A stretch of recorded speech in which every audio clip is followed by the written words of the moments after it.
Anyway, I usually do a second topic to give the show 4 topics, but this week it's Henry. Henry, what's your second topic? Take us home. My topic is Zelda.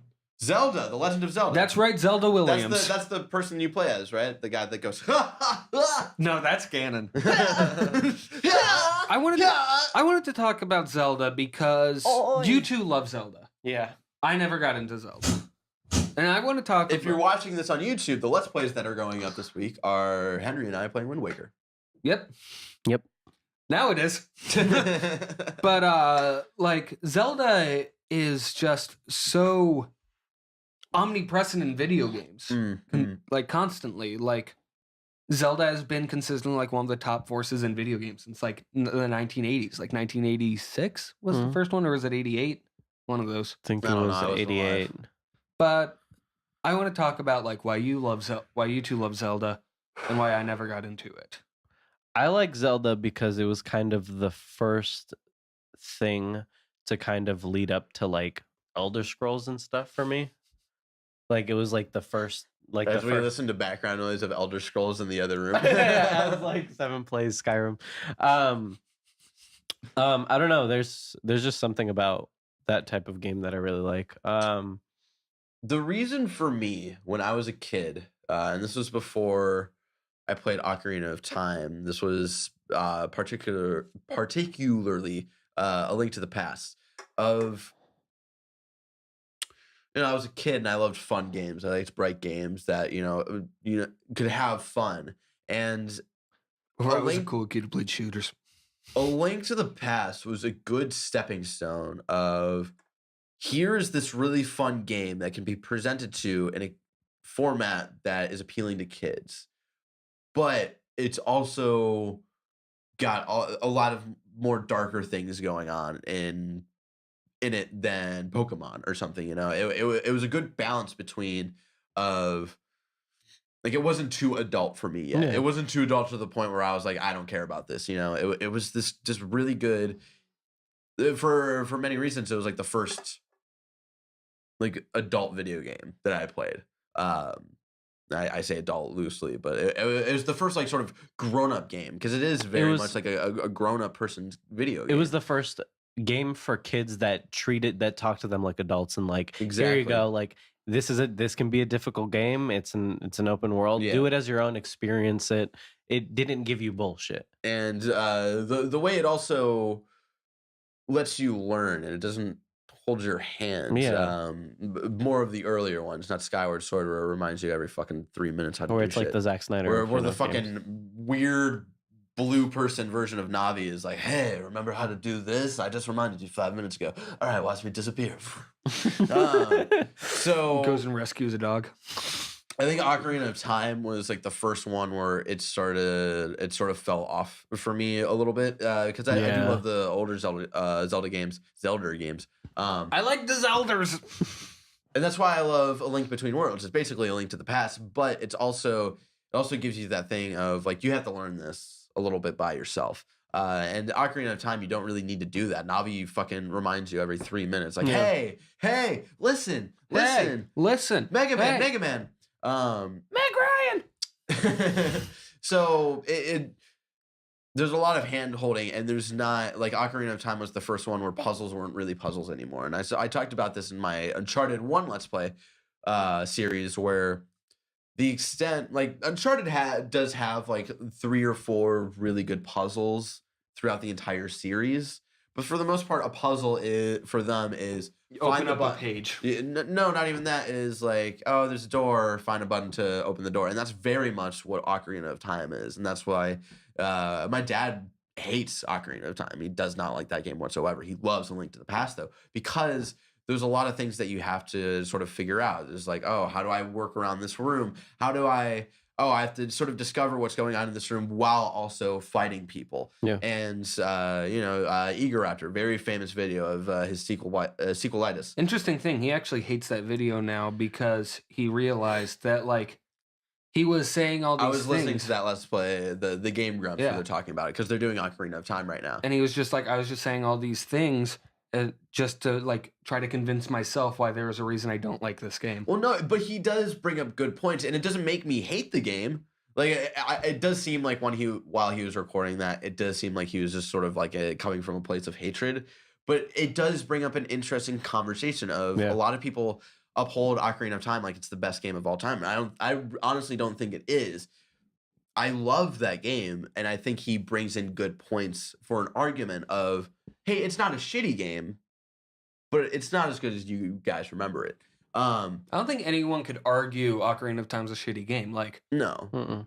Like, if I can understand like not liking Ocarina of Time, but it's like you can't argue that it's a super important game. Yeah. And it aged a lot better than Super Mario 64. God, Super Mario 64 is a piece of shit. So anyway, the reason I love Zelda is because the story's the same every time, but sort of in different environments. You know, Link to the Past world isn't the same as Ocarina of Time's world, isn't the same as Wind Waker's world, and that's why Wind Waker is actually one of my favorites because it's so different from everything else. Because just like the different environment. Because when you think of Legend of Zelda, you mainly think of Ocarina of Time, where it's mostly like land and all of this shit, and like and you have there's the a big water, field. you have the water dungeon. Which no one likes. Yeah, which no one really likes because the water dungeon was really weird and had really buff fish people.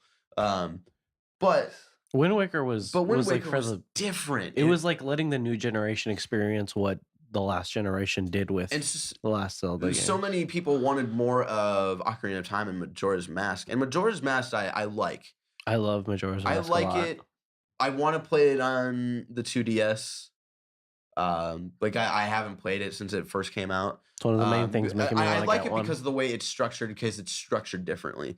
But to be honest, like the style of Ocarina of Time, I could have just used just in that game.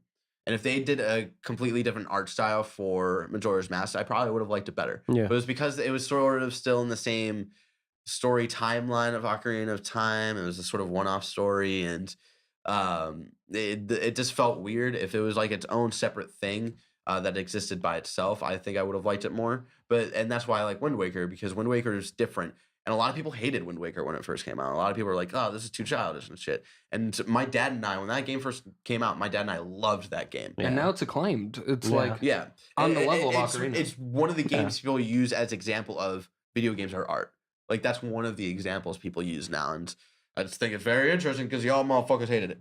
And people reference the Toon Link more than they do the normal one now. Yeah, because he's just so eye-catching. Because he's so he's eye-catching and he's very expressional. But anyway, like Wind Waker was a good shaking up of how to experience Legend of Zelda, and so is Majora's Mask to an extent.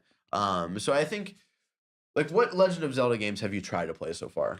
Okay, so there are some that I really like. Yeah, I really like the first Zelda. First Zelda, I think, is a classic. It's not, the rest of the series is very unlike it.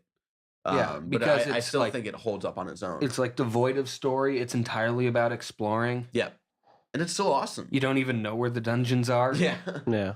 But Zelda 2 it was an interesting experiment that didn't pan out well. It's very much Super Mario Brothers 2. And it's way too hard. Yeah. That game's ridiculously hard. That's the one that just kind of like falls through. Yeah, wasn't it like Legend of Zelda 2, Super Mario Brothers 2, and wasn't there like another second game that came out that were all very different? Castlevania 2. Castlevania 2, they were all very different from the originals, and then everybody was just like, no, stop this. But everyone likes Super Mario Brothers 2 because that game's great. It's all right. But I'm playing Ocarina of Time right now. Yeah, you got it on your 3DS. I'm enjoying it. Yeah. I never got past the opening sequence to Twilight Princess because that takes like 2 hours. Yeah, Twilight Princess. When you said like, "Hey, I got Twilight Princess. We should do a Let's Play series for it," I was like, "No," and because it's just going to be us doing a tutorial. For 2 weeks. It's us going to be doing a tutorial for like 3 weeks, and it's one of those games. I don't hate it. It's not Skyward Sword. I don't like Skyward Sword. People praise Skyward Sword. I don't know why. I don't think anyone praises Skyward Sword anymore. It got a 10 out of 10 from IGN. Anymore. Anymore, yeah. No, people still defend it. I know people who still enjoy that game. And if you it's still $55 at GameStop pre-owned. That's fine, whatever. But like when you compare it to the rest of the Legend of Zelda series, I really don't think it holds up that well. So Skyward Sword is probably one of my least favorite, and Twilight Princess, it's very like, I don't hate it, but it's not like that good that it makes me want to play it again. So that's why I was just like, I really don't want to. Like, I'd rather go back to we did the one Let's Play of Ocarina of Time. I would rather go back and continue Ocarina of Time. So I don't know. My actually, funny enough, the one that I got the farthest in ever is actually Phantom Hourglass. I never played any of the handheld ones because they felt too like way too different than what Legend of Zelda is. Because the handheld Legend of Zeldas are always like, let's try something different. With the exception of Link Between Worlds, which is basically a Link to the Past, but with like the one that you just said, and then like the Triforce Heroes ones, like the Game Boy, the handheld Legend of Zeldas always have a gimmick. Yeah. That's mostly for the DS ones because like Game Boy to Game Boy Advance, those are very good Zelda games, like as Zelda games, because you had Link's Awakening, you had Oracle of Seasons and Oracle of Ages, and you had the Minish Cap. I didn't like Minish Cap. I know a lot of people who like Minish Cap. I wasn't too crazy about it. I don't know what it was about it. That just didn't stick whatsoever with me. It seemed so off. It's funny. Link to the Past was the first game I've ever played. Oh wow! Like this is like first game I've ever played for a decent amount of time. Okay. Like that I didn't just jump on and like do something with. Like it was like a first like real game. It was the first game you went back to. Yeah, and like was just like I feel this world like I'm a kid, but I'm so into this world. I'm into the characters. All the designs and everything work so well together. Just that image of Link in that game is so embedded in my mind. Yep. Him with the weirdly pink hair. Yeah. I love him with that pink hair. Yeah. It's actually, people think of Wind Waker, but when I think of Link, I think of the pink hair. Exactly. I think of him shirtless wrestling. Whoa. But yeah, I don't know. Zelda is a really weird thing to kind of think about, and how much it's stuck, mainly because of Wind Waker and because of kind of like the rebirthing of the series and bringing it to a new generation. Yeah, I'm excited to see where they go for this Wii U. Yeah. NX Legend of Zelda. Yeah. That was a good topic. Thank you so much. It's really good. And thank you so much, ladies and gentlemen. This has been Talking Shit. Remember, Talking Shit is a weekly podcast where the three of us bring in random topics of discussion, and we talk some shit about those topics. If you like that, head on over to patreon.com/BGG. Give us $1 for 1 month, and you get every episode of Talking Shit early, and an exclusive episode every month. It's pretty cool. I'm excited about the exclusive episode we'll record in a week or two. I'm excited. I don't know what it's going to be about. Who knows? Eggs? Anyway, if you don't think we deserve that, that's fine. You can still find all of our stuff over on YouTube, over on our actual website, bzgamers.com, all that good stuff. I got to wrap up in the next couple of seconds because we're about to run out of film or whatever. But anyway, thank you guys so much for joining us. And until next time, keep talking shit. Thank you.